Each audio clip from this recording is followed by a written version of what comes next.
And as a Marine, you will not hear a bigger advocate of the Air Force than you will from me. Since you have a unique perspective, now I know you didn't go to the Air Force weapons school, and usually it's easy just to tell people like, oh, what weapons school is like, it's the Air Force's version of Top Gun, but you work pretty close to it. But I would like maybe to get your perspective, and if you could compare and contrast and break it down for people, the difference between Top Gun, weapons school, how they're similar, how they're different. Yeah. Again, because you have such close proximity to the Air Force version, and obviously you went through Top Gun and taught at Top Gun, so I think Yeah. you probably have a pretty good perspective. And as a Marine, you will not hear a bigger advocate of the Air Force than you will from me. I'm a huge believer in the Air Force, and so I'm a proponent of all things. The weapon schools themselves, there's a lot similar, and then there's also a lot different. And I think the biggest contrast that was very obvious to me about the macro side of the two weapon schools is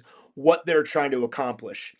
The Navy, naval aviation, it's mostly Navy, a couple Marines.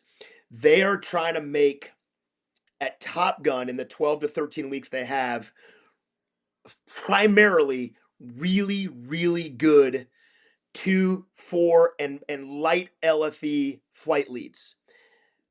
And the integration that the Navy has when they take their Top Gun graduates to do integrated, like big integration stuff, we do that at a different place at Air Wing training. That's when we're starting to incorporate all these other things going on. Where the Air Force Quick does this remarkable thing, and if anybody's ever been a part of ME phase, and certainly even just the fact that red flags come out to Nellis and the weapons school is there, there's no other version of that in the world, what the Air Force can bring to bear. And I think that's where the Air Force sees this massive benefit of what they put their WIC students through to have this capacity on this much larger scale. I think they're both incredible. We need them all. But that's where the biggest split is between the two.